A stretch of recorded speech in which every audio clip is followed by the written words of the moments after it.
Salut Cinédoute, salut Cinéwoman, j'espère que vous allez bien. Ici Lucas Lasfighter et aujourd'hui je suis ici pour faire une petite critique qui va porter sur le film Da Five Bloods, le nouveau film sorti sur Netflix hier de Spike Lee qui nous a offert l'excellent film Do the Right Thing.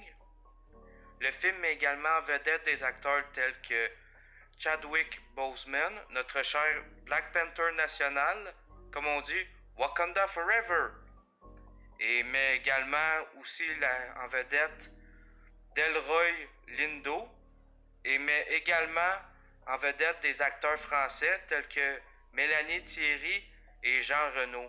Alors sans plus attendre, commençons par l'histoire du film. L'histoire du film va comme ceci. Un groupe de vétérans afro-américains retourne au Vietnam des années après la guerre afin de retrouver la dépouille de leur ancien chef, Norman, interprété par Chadwick Boseman, et de l'or. Par contre, le film a certains enjeux, surtout par rapport à l'or, parce que ça va créer des tensions et un froid à travers le groupe.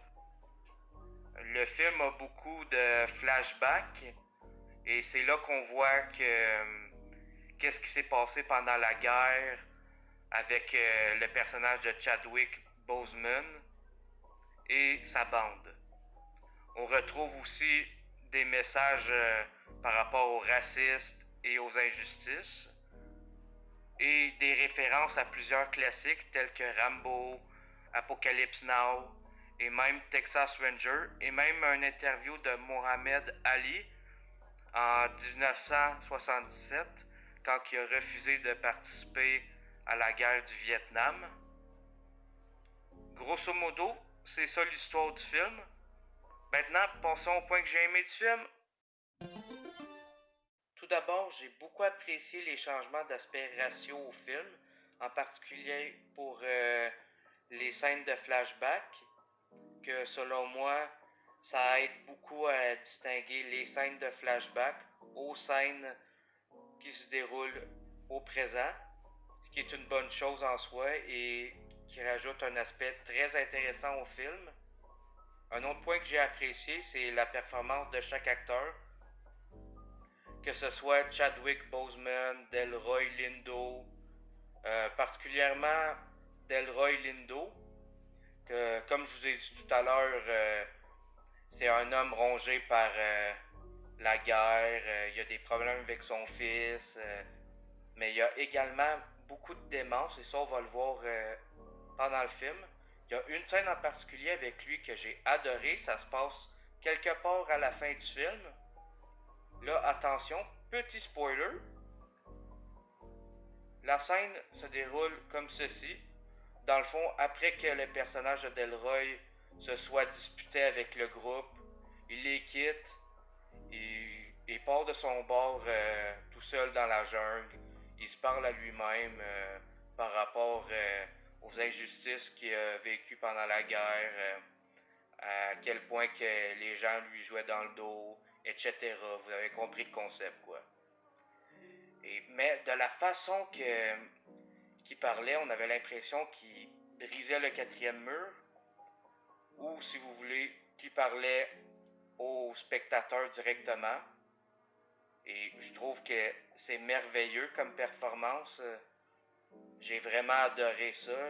Également le personnage de Chadwick Boseman dans son personnage de Norman qui joue le rôle d'un chef autoritaire et quelqu'un qui a des justes valeurs.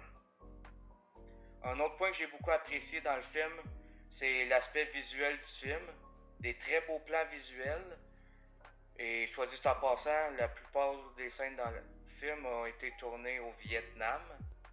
C'est ce qui fait le tour des points positifs au film. Maintenant, passons au point que j'ai moins aimé du film. Ce que j'ai moins apprécié du film maintenant, c'est le fait qu'il y ait certaines longueurs au film. On a l'impression que ça s'étire un peu. Un autre point que j'ai moins apprécié du film, c'est le fait que tu as l'impression que l'histoire s'égare un peu. Bon, ok, l'histoire grosso modo, c'est un groupe d'anciens vétérans de la guerre qui retournent au Vietnam pour trouver la dépouille de leur chef, et là, ça on l'a compris. Mais t'as l'impression que Monsieur Lee a eu beaucoup trop d'idées quand il a réalisé le film et ça peut s'égarer un peu. Mais ça, c'est mon opinion personnelle. C'est peut-être juste moi qui l'ai vu sur cet angle-là. Peut-être que vous avez aucun problème avec ça. Mais par exemple, ça veut pas dire que j'ai trouvé que le scénario était nul. Je l'ai trouvé excellent et très bien réalisé. J'ai trouvé que le concept était super. C'est ce qui conclut mes points négatifs. Maintenant, passons à ma conclusion. Je donne une note de 8.5 sur 10. Très bon film, avec des excellentes performances que, selon moi, sont dignes d'un Oscar. Des très beaux plans visuels, un très bon scénario, mais malheureusement qui peut avoir certaines longueurs et l'histoire peut s'égarer à certains égards. Mais ça, c'est seulement ma version des choses. Quelle est la vôtre? Est-ce que Da Five Bloods est votre film de Spike Lee préféré? C'est quoi votre film de Spike Lee préféré? Laissez-le moi savoir dans les commentaires en bas. C'est ce qui conclut ma critique. J'espère que vous avez apprécié. N'hésitez pas à liker, commenter et partager la vidéo. Et de vous abonner sur notre chaîne Facebook et YouTube, Les Ciné-Dudes. Sur ce, je vous dis à très bientôt pour de prochaines critiques. Salut, à la prochaine!